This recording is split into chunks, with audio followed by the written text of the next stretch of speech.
आज के आदरणीय प्रधानमंत्री नरेंद्र मोदीजीर नेतृत्वे केंद्रीय सरकारेर माननीय अर्थमंत्री निर्मला सीतारमण जी 2021-22 सालेर जन्य जे बाजेट प्रस्ताव पेश करेছেন प्रथमेই এই ঐতিহাসিক अभूतपूर्व बाजेट पेश करार जन्य माननीय प्रधानमंत्री नरेंद्र मोदी जी एवं माननीय अर्थमंत्री निर्मला सीतारमण जी के आमरा भारतीय जनता पार्टी त्रिपुरा प्रदेशेर पक्ष थेके आंतरिक अभिनंदन जानाई एवं शुभेच्छा जानाई। आमरा सबाई अवगत आछि गत प्राय एक बछर कोविड महामारीर थेके आमादेर देश के एकटा सुनिर्दिष्ट लक्ष्यमात्रा निये सुदृढ़ अर्थनीतिर भित्तिते मजबूत करे आगामी भविष्यतेर लक्ष्य के सामने रेखे आमादेर माननीय अर्थमंत्री এই বাজেট প্রস্তাব পেশ করেছেন। সংসদে পেশ হওয়া এই বাজেটে মূলত ৬টি বিষয়ের উপর সবচেয়ে বেশি গুরুত্ব আরোপ করা হয়েছে। নিজের জীবন সুরক্ষা ভালো থাকা তার জন্য কিছু প্রয়াস কিভাবে নেওয়া যায় সেই বিষয়টাকে একসঙ্গে জুড়ে দিয়ে হেলথ অ্যান্ড ওয়েলবিং তার উপর গুরুত্ব দেওয়া হয়েছে। Physical and financial capital and infrastructure, তৃতীয় বিষয় হিসেবে inclusive development for aspirational India এবং চতুর্থ বিষয় হিসেবে রিইনভিগোরেটিং হিউম্যান ক্যাপিটাল, পঞ্চম বিষয় হিসেবে ইনোভেশন অ্যান্ড আরডি, আর ষষ্ঠ বিষয় হিসেবে মিনিমাম গভর্নমেন্ট ম্যাক্সিমাম গভর্নেন্স। এই 6টি বিষয়ের উপর মূলত এই বাজেট প্রস্তাব পেশ করা হয়েছে। এর মধ্যে আমরা দারুণভাবে লক্ষ্য করছি হেলথ অ্যান্ড ওয়েলবিং এর মধ্যে প্রিভেন্টিভ এবং কিউরেটিভ ওয়েলবিং এটাকে একটা মূল কেন্দ্রবিন্দু হিসেবে বেছে নেওয়া হয়েছে এবং তার জন্যে 2,23,846 কোটি 2,23,846 কোটি বাজেট বরাদ্দ করা হয়েছে এবং এখানে প্রধানমন্ত্রী আত্মনির্ভর স্বাস্থ্য ভারত যোজনা নামে একটা নতুন যোজনা এখানে ঘোষণা করা হয়েছে, যেখানে মূলত এনএইচএম এর জন্য যা বরাদ্দ রয়েছে তার বাইরে এই প্রকল্পে হেলথ অ্যান্ড ওয়েলনেস সেন্টারকে সাপোর্ট করা এবং সেই সঙ্গে setting up of integrated public health labs, establishment of critical care hospital, strengthening of national centre for disease control অর্থাৎ এনসিডিসি এবং setting up of national institution for one health, a regional research platform for WHO Southeast Asia region, 9 biosafety level 3 laboratories and 4 regional national institute for virology। এই ধরনের গুরুত্বপূর্ণ স্বাস্থ্য এবং সুস্থতার জন্য যে ইনফ্রাস্ট্রাকচার প্রয়োজন এবং যে ব্যবস্থাদি প্রয়োজন সেটাকে যেমন রাখা হয়েছে, তার সঙ্গে সার্বজনীনভাবে পানীয় জলের সরবরাহের জন্য universal supply water supply in all 4,372 urban local bodies, যেখানে 2.86 কোটি যারা মানুষ রয়েছেন, পরিবার রয়েছে, তাদের সঙ্গে কানেক্ট করা হচ্ছে এবং সেই সঙ্গে যে 500 অমৃত সিটি রয়েছে সেইগুলির লিকুইড ওয়াটার ম্যানেজমেন্টকে এখানে গুরুত্বের সঙ্গে বিবেচনা করা হয়েছে। আমরা জানি কোভিড ভ্যাকসিন ভারতবর্ষ আবিষ্কার করেছেন এবং ভারতের বিভিন্ন রাজ্যে যারা হেলথ ওয়ার্কার থেকে শুরু করে ফ্রন্টলাইন ওয়ারিয়র যারা রয়েছেন তাদের ভ্যাকসিনেশনের কাজ চলছে, এবং এই ভ্যাকসিনেশনের জন্য ভারত সরকার এই বাজেটে 35,000 কোটি টাকার বাজেট বরাদ্দ রেখেছেন। সেই সঙ্গে গোটা দেশে 7টা টেক্সটাইল পার্ক তৈরি করা হচ্ছে, এবং যেগুলি হবে ওয়ার্ল্ড ক্লাস ইনফ্রাস্ট্রাকচার থাকবে, যেখানে এটা আগামী 3 বছরের মধ্যে এই 7টা টেক্সটাইল পার্ক 3 বছরের মধ্যে ভারত সরকার নির্মাণ করবে গোটা দেশের মধ্যে। সেই সঙ্গে যে সমস্ত ক্ষেত্রে আমরা দেখেছি যে এফডিআই, ডিএফআই অর্থাৎ ডেভেলপমেন্ট অফ ফিনান্সিয়াল ইনস্টিটিউশন, আমরা জানি বহু পাবলিক সেক্টর ব্যাংক রয়েছে যাদের সেই আর্থিক সঙ্গতি নেই কিংবা সেগুলি ঢুকছে, তাদেরকে পুনরুজ্জীবিত করার জন্যে 20,000 কোটি টাকার বরাদ্দ সেখানে রয়েছে। রোডস অ্যান্ড হাইওয়ে ইনফ্রাস্ট্রাকচারের ক্ষেত্রে 1,18,101 কোটি টাকার বাজেট বরাদ্দ করা হয়েছে, এবং তার মধ্যে মার্চ 2022 সালের মধ্যে আরও 8,500 কিলোমিটার সড়ক নির্মাণের পরিকল্পনাকে হাতে নেওয়া হয়েছে। রেলওয়ে ইনফ্রাস্ট্রাকচারের মধ্যেও 1,10,055 কোটি টাকা বাজেট বরাদ্দ করা হয়েছে, যার মধ্যে লক্ষণীয় বিষয় হচ্ছে 1,07,100 কোটি টাকা হচ্ছে এর ক্যাপিটাল ফর ক্যাপিটাল ইনভেস্টমেন্ট, এটা রাখা হয়েছে, এবং 2030 সালের মধ্যে এটাকে একটা ফিউচার রেডি রেলওয়ে সিস্টেমে ভারতকে অন্তর্ভুক্ত করার জন্য সুনির্দিষ্ট পরিকল্পনা নিয়ে রেলওয়ে বাজেট বরাদ্দ করা হয়েছে, এবং পরিকল্পনা নিয়ে আগামী ডিসেম্বর 2023-এর মধ্যে যে সমস্ত ব্রডগেজ লাইনগুলি রয়েছে, যেগুলি এখনও ইলেকট্রিফিকেশন সম্পূর্ণ হয়নি, সেখানে 100% ইলেকট্রিফিকেশন অফ ব্রডগেজ রুটস এটা কমপ্লিট করা হবে, তার জন্যে বাজেট বরাদ্দ সেখানে করা হয়েছে। আপনারা জানেন ইতিমধ্যেই উজ্জ্বলা যোজনা ভারতবর্ষের বিভিন্ন অঞ্চলে গ্রামীণ এবং বিশেষ করে পিছিয়ে পড়া মায়েরা বোনেরা বিনামূল্যে তাদের এলপিজি কানেকশন পাচ্ছেন। এই যোজনাকে আরও 3 বছরের জন্য এক্সটেনশন করা হয়েছে, যার মধ্যে আরও 100 জেলাকে অন্তর্ভুক্ত করে আরও 1 কোটি বেনিফিশিয়ারি সুবিধাভোগী যাতে এই যোজনার সুফল লাভ করতে পারেন। এছাড়া জম্মু কাশ্মীরের জন্য একটা গ্যাস পাইপলাইন প্রজেক্ট বিশেষভাবে হাতে নেওয়া হয়েছে, কারণ সেটা একটা স্বতন্ত্র রাজ্য এখন মোটামুটিভাবে বলা যেতে পারে,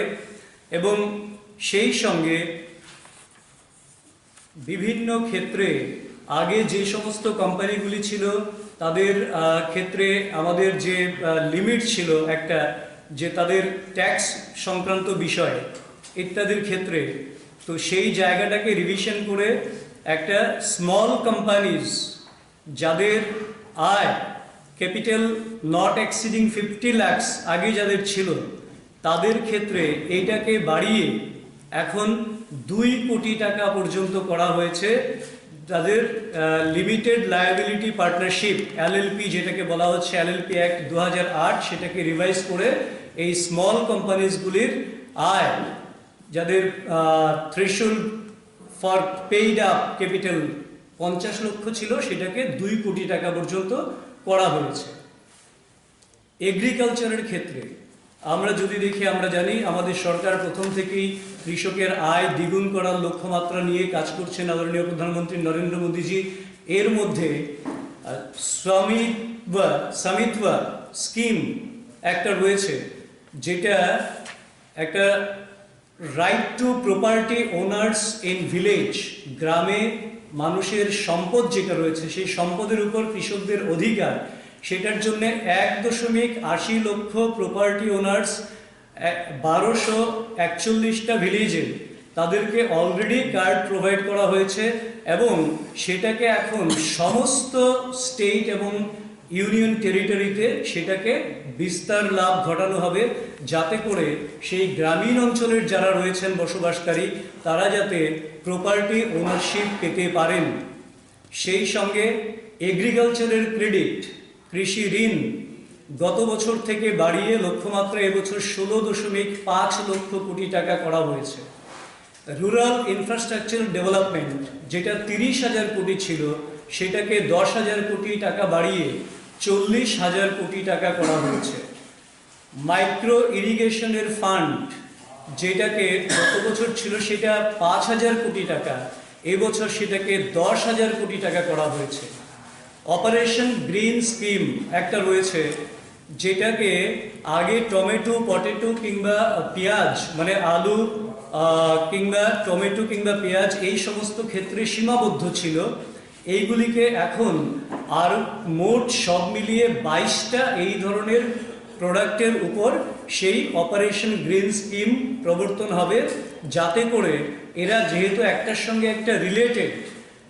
যে কোনো কোম্পানির ক্ষেত্রে হোক একটা প্রোডাক্টের সঙ্গে আরেকটা প্রোডাক্ট যেমন রিলেটেড, সেই সঙ্গে এই প্রোডাক্টগুলি হচ্ছে কি কোনোটা নষ্ট হয়ে যাওয়ার সম্ভাবনা রয়েছে, তো সেই জন্যে সবকটা এই প্রোডাক্টের রেঞ্জটাকে এই 3টে প্রোডাক্ট থেকে ওই ধরনের প্রোডাক্ট আরও যেগুলো রয়েছে সেগুলিকে ইনক্লুড করে 22টা প্রোডাক্টের ক্ষেত্রে অপারেশন গ্রিন স্কিম চালু হবে, যার সুফল কৃষকরা লাভ করতে পারবেন। এছাড়া প্রায় 1.68 কোটি কৃষক যারা রেজিস্টার্ড রয়েছেন এবং 1.14 লক্ষ কোটি টাকার যে ইনাম মার্কেট যেটা রয়েছে মানে ইলেকট্রনিক ন্যাশনাল এগ্রিকালচারাল মার্কেট, সেখানে আরও 1000টি মান্ডিকে অন্তর্ভুক্ত করার সিদ্ধান্ত নিয়েছেন, যাতে করে ট্রান্সপারেন্ট একটা জায়গা তৈরি হতে পারে। ফিশারিজের ক্ষেত্রেও আমরা দেখি 5টা মেজর ফিশিং হারবার তৈরি করা হচ্ছে কোচি, চেন্নাই, বিশাখাপত্তনম, পারাদ্বীপ এবং পটুনঘাট এই সমস্ত জায়গাতে। সবচেয়ে বড় একটা বিষয় যেটা আমরা দেখতে পাই, আমরা তো আগেই গত বাজেটের সময় আমরা দেখেছি one nation one ration card চালু হয়েছে। এখন ওয়ান নেশন ওয়ান রেশন কার্ডের থেকে মাইগ্রেন্ট লেবারাররা এবার কোভিডের সময়ও যেমন বিভিন্ন ফেসিলিটি পেয়েছিলেন, আমরা দেখছি এবারের বাজেটে তাদের সম্পর্কে একটা ডাটাবেস তৈরি করার জন্য একটা পোর্টালের প্রপোজাল করা হয়েছে, যাতে করে সেই সমস্ত যারা এই ডাটাবেস আপলোড হবে তাদের ক্ষেত্রে কি করে তাদেরকে, এটা কনস্ট্রাকশন লেবার হতে পারে, গিগ লেবার হতে পারে, বিল্ডিং লেবার হতে পারে, অন্যান্য লেবার হতে পারে, তাদের স্বাস্থ্য, তাদের ইন্স্যুরেন্স, তাদের হাউজিং, তাদের দক্ষতা বা স্কিল এবং তাদের ফুড স্কিমের অন্তর্ভুক্ত যাতে তারা হতে পারেন, তার জন্যে একটা বিশেষ পরিকল্পনা নেওয়া হয়েছে, যাতে করে সেই ধরনের মাইগ্রেন্ট লেবার্স তাদের যাতে ভবিষ্যৎ সম্পূর্ণ সুনিশ্চিত থাকে এবং তাদের নিরাপত্তা যাতে সুরক্ষিত থাকে, তার জন্য এই ব্যবস্থাগুলি করা হয়েছে। আমরা দেখি এই বাজেটের মধ্যে এমএসএমই সেক্টরের জন্য বাজেটকে গত বছর থেকে তার ডাবল করা হয়েছে, দ্বিগুণ করা হয়েছে, অর্থাৎ এবছর তার জন্য প্রস্তাবিত বাজেটে 15,700 কোটি টাকা বরাদ্দ করা হয়েছে, যা গত বছরের থেকে দ্বিগুণ। শিক্ষা ক্ষেত্রে আমরা এই বাজেটের মধ্যে যে উল্লেখযোগ্য কয়েকটা দিক রয়েছে, আরও 1500 স্কুলকে কোয়ালিটেটিভলি আরও ডেভেলপ করা হবে এবং সেগুলিকে ন্যাশনাল এডুকেশন পলিসি যেটা ভারত সরকার গ্রহণ করেছে সেই পলিসির ইমপ্লিমেন্টেশনের মাধ্যমেই সেইগুলিকে কোয়ালিটেটিভ ডেভেলপমেন্ট করা হবে এবং সেই সঙ্গে আরও 100 নতুন সৈনিক স্কুল স্থাপন করা হবে এবং সেই সঙ্গে হায়ার এডুকেশনের ক্ষেত্রেও আমরা দেখি এই বাজেটে higher education commission of India বলে একটা নতুন বিষয়, একটা নতুন কমিশন সেট আপ করার জন্য এই প্রস্তাব রয়েছে, যেখানে 4টা সেপারেট যে বডি ছিল সেই বডিকে এক ছাতার তলায় আনা হয়েছে, অর্থাৎ সেটিং একটা ডিভিশন দেখতো, অ্যাক্রিডিটেশন অন্য কেউ, কিংবা রেগুলেশন এবং ফান্ডিং সবকটা এখন higher education commission of India এই এক ছাতার তলায় নিয়ে আসার একটা সুনির্দিষ্ট পরিকল্পনা নিয়ে সরকার প্রস্তাব রেখেছেন। শিডিউল কাস্ট এবং শিডিউল ট্রাইবের জন্য এই নতুন বাজেটের মধ্যে আরও 750টি একলব্য মডেল রেসিডেন্সিয়াল স্কুল জনজাতি অঞ্চলে স্থাপন করার প্রস্তাব রাখা হয়েছে এবং সেই সঙ্গে যেখানে আগে 20 কোটি টাকা কোনো একটা এস্টাবলিশমেন্টের জন্য খরচ ধার্য ছিল সেইটাকে বাড়িয়ে 38 কোটি টাকা পর্যন্ত করা হয়েছে, যাতে করে আরও মডার্নাইজ, আরও ফেসিলিটেট করা যায় এবং যেখানে হিলি এরিয়া রয়েছে সেখানে এই ধরনের এস্টাবলিশমেন্টের জন্য 48 কোটি টাকা পর্যন্ত বরাদ্দের প্রস্তাব এই বাজেটে রাখা হয়েছে। এবং সবচেয়ে বড় কথা হলো এই বাজেটটিকে যে দৃষ্টিভঙ্গি থেকে রাখা হয়েছে, যেটা নরেন্দ্র মোদীজির সরকার প্রতিষ্ঠিত হওয়ার পর থেকে যে দৃষ্টিভঙ্গি নিয়ে কাজ করছেন, যে লেস গভর্নমেন্ট মোস্ট গভর্নেন্স, এই যে দৃষ্টিভঙ্গি, এই দৃষ্টিভঙ্গি থেকেই কিন্তু এই বাজেট তৈরি করা হয়েছে, যাতে করে মানুষ সুশাসনের যে সুফল, সেই সুফল যাতে পেতে পারেন। এতে করে যেমন একদিকে 1000 কোটি টাকা বরাদ্দ করা হয়েছে টি ওয়ার্কার্স যারা রয়েছেন, চা শ্রমিক যারা রয়েছেন তাদের কল্যাণের জন্যে, এছাড়া 4338 কোটি টাকা এবার ডিজিটাল সেন্সাস হবে, ইন্ডিয়াতে প্রথম ডিজিটাল সেন্সাস হবে এবং এই যে বাজেট হয়েছে সেটাও কিন্তু প্রথম একটা ডিজিটাল বাজেট হয়েছে, অর্থাৎ এখানে কোনো পেপারস ইউজ হয়নি এই বাজেটের মধ্যে। এবং সেই সঙ্গে আমরা দেখি একটা ট্রান্সপারেন্ট এফিসিয়েন্সি এবং গভর্নেন্স রিফর্মস, যেটা একটা ন্যাশনাল নার্সিং মিডওয়াইফ কমিশন বিল ইন্ট্রোডিউস করা হবে, যাতে নার্সিংয়ের ক্ষেত্রে যাতে একটা এফিসিয়েন্সি আসে, একটা যাতে এখানে ট্রান্সপারেন্সি আসে। এছাড়া একটা national commission for allied health care professionals, যাতে করে এটা ট্রান্সপারেন্ট এবং এফিসিয়েন্ট রেগুলেশন এখানে নিশ্চয়তা দেওয়া যায়, তার জন্যে 56টা অ্যালাইড হেলথ কেয়ার প্রফেশনসকে যুক্ত করা হয়েছে। এইভাবে মিনিমাম গভর্নমেন্ট এবং ম্যাক্সিমাম গভর্নেন্স এই জায়গাটাতে জোর দেওয়া হচ্ছে। এছাড়া আরেকটা সবচেয়ে বড় লক্ষণীয় বিষয়, যেটা যারা ট্যাক্স পেয়ার রয়েছেন 75 ইয়ার্সের উপর যারা রয়েছেন তাদেরকে এখন আর ইনকাম ট্যাক্স ফাইলিং করতে হবে না এবং নর্মাল ট্যাক্সের যে স্ল্যাব রয়েছে সেই স্ল্যাব অপরিবর্তিত রয়েছে, অর্থাৎ যারা কর্মচারী রয়েছেন তাদের যে স্ল্যাব রয়েছে সেই স্ল্যাবের মধ্যে কোনো পরিবর্তন আসেনি, তাদের উপরও কোনো বোঝা বাড়ানো হয়নি। অর্থাৎ এমন একটা কংক্রিট সুপরিকল্পিত বাজেট পেশ করা হয়েছে যেখানে সামগ্রিকভাবে দেশের প্রত্যেকটা অংশের মানুষ তার সুফল পাবেন এবং কারোর উপর কোনো অতিরিক্ত করের বোঝা চাপানো হবে না। এই জায়গাটাকে সুনির্দিষ্ট করে তার মাধ্যমেই কিন্তু এই ট্যাক্সের বিষয়টাকে নিয়ন্ত্রণ করা হয়েছে। কাজে আলটিমেটলি আমরা বলতে পারি যে এই বাজেট আগামী দিনে আত্মনির্ভর ভারতের যে পরিকল্পনা, সেই পরিকল্পনাকে সামনে রেখে ভারতবর্ষকে একটা এক ভারত শ্রেষ্ঠ ভারত যে পরিকল্পনা বা সুদূর প্রসারী একটা স্বপ্নকে সামনে রেখে নরেন্দ্র মোদীজির সরকার কাজ করছেন, সেই লক্ষ্য অর্জনে সম্পূর্ণভাবে সমর্থ হবে। তার জন্যে আবারও ভারত